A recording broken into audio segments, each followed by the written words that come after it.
When it is said the kingdom of heaven is within you, I took it literally. How do I get there? Let's see what I do. And if it is true, what do I do to get there? And this technique just gave the answer.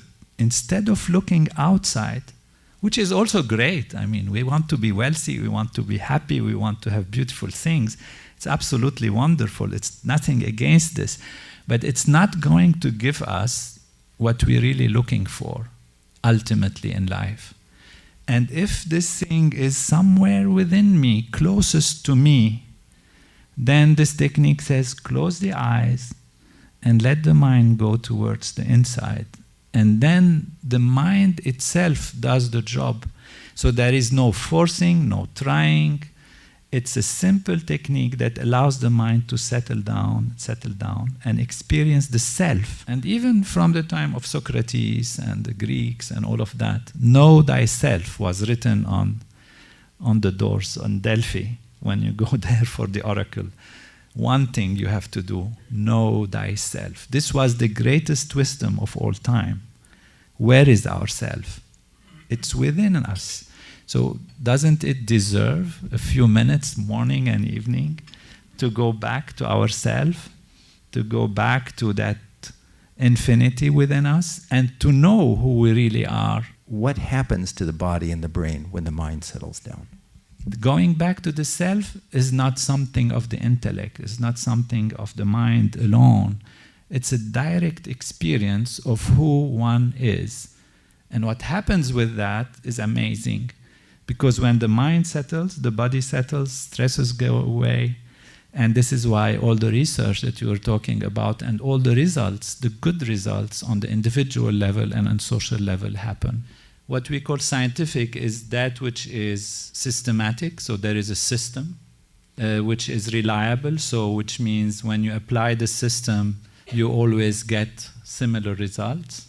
And repeatable, which means when you repeat it under different conditions, you still get the same result. What happens in the brain is what happens in the mind. More and more we have found in science that the mind and the body are not two different things. They are an extension of one reality, which is ourself. And when the mind settles, the body settles. When the mind starts to becoming quieter and quieter, the body settles down. Oxygen consumption reduces, muscle tension reduces, galvanic skin response on the skin reduces, the brain gets more coherent, there is more connection between right and left, front and back, and the whole physiology settles down. When the physiology settles down, it gains deep rest. This deep rest is what makes the stresses go out. So the stresses go out because the body's rested. When you are running and you have all your day of activity and your muscles are tired, you just don't try to pull the tiredness out of the muscle by some crazy mechanism. What you do is you rest. When you rest, the body by itself removes the fatigue, it removes the tiredness. So the body itself has an internal mechanism that allows it to remove all these tensions and stresses that have accumulated throughout a lifetime by having strong impressions that remain with us, even though we forgot them on the surface level. But all these experiences that can be stressful, that can be damaging to the feeling, that can be hurtful, they remain in us. And that's what actually makes us age, that's what makes us, lose neurons, lose body effectiveness and all of that is because of this accumulation of these wear and tear throughout the years. The body has a mechanism to remove the fatigue by itself, and since the rest is much deeper than that of sleep, then the stresses that are removed are much, much deeper than what sleep can remove. Because sleep removes stresses to some extent. However, you wake up in the morning, you still have the same anxieties or feelings or depressions or fears, insecurities, etc. Why these are there? It's not the nature of the body and the mind to be like this. It's because it has been distorted by the stresses.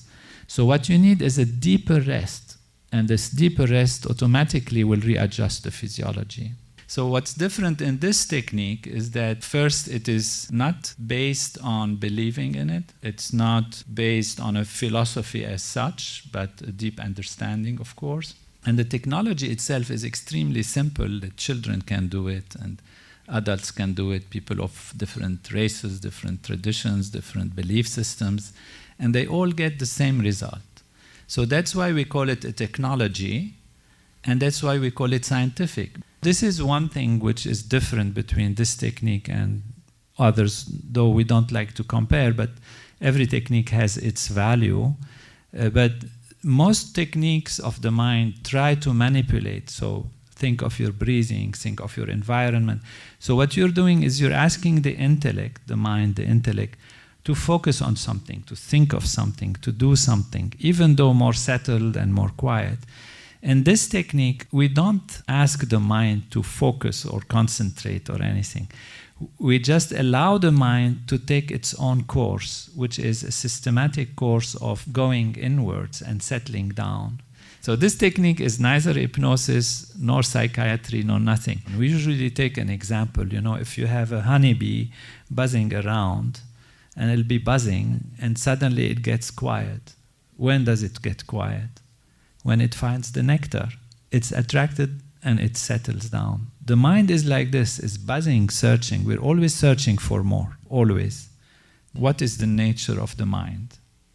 We ask ourselves, what is something we all want? We want more happiness, we want more love, we want more creativity, we want more knowledge, we want more wealth, we want more joy. This is the nature of the mind. We can't say it's not. You know, if you're reading a book and it's interesting but not so interesting, and suddenly a music starts somewhere, you, without any effort, your mind jumps to the music. Your eyes as if are reading the book, but your mind is going for what is more pleasing. That is the nature of life, to go for more. And this technique has one simple paradigm, one simple equation. Go towards what is more than the most. Transcendental meditation has been shown to integrate front and back, right and left, and open up the reserves of the brain and create a more holistic experience that really allows the inner feeling to be a feeling of joy and happiness, while on the outside, it has shown that people are more productive, more creative. Because one of the things that happens, people think, okay, if I'm happy inside, why would I be then acting on the outside? Why would I be doing things? And what is interesting in this program is that it allows the mind to be really settled, to be established in oneself, to be anchored in one's own deep being, to be happy, and yet it motivates for greater achievement on the outside. So that's why it's one saying we used to say is 200% of life is what we want. We want 100% inner, but we also want 100% outer, and there is no contradiction. To the contrary, we can enjoy the outer much more when we are stable within, inside, whereas the outer can own us and make us its slave, if you like, if we are not anchored in ourselves. So go back to yourself, know thyself, know that kingdom, that heavenly kingdom within, and all else will be added onto you. And the mind, we can say, is like an ocean, active on its surface and more settled in its depths. A thought is like a bubble coming from the depths of the ocean. Because it's high pressure and very settled there, the bubble is very tiny, and that bubble goes up and becomes bigger and bigger and bigger. When it reaches the surface, we are aware, oh, this is a thought. But what is the origin of our creativity, of our thinking, of our planning? It comes from somewhere from within, and that is the depths of the ocean. But the mind is searching. Now give the mind that settled experience, that honey, that nectar, and the mind settles down.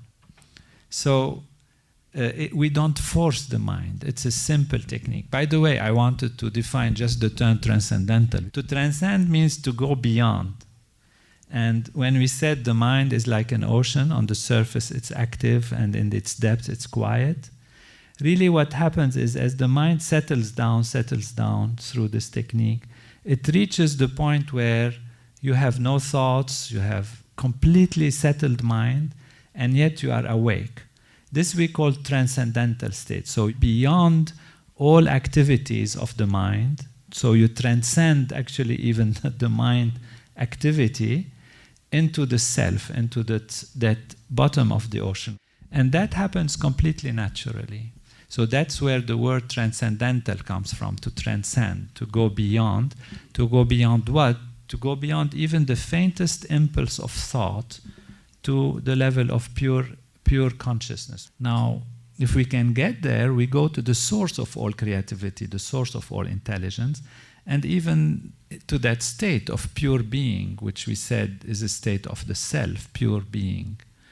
Now, the problem is when you start going down into the ocean of the mind and it starts settling down,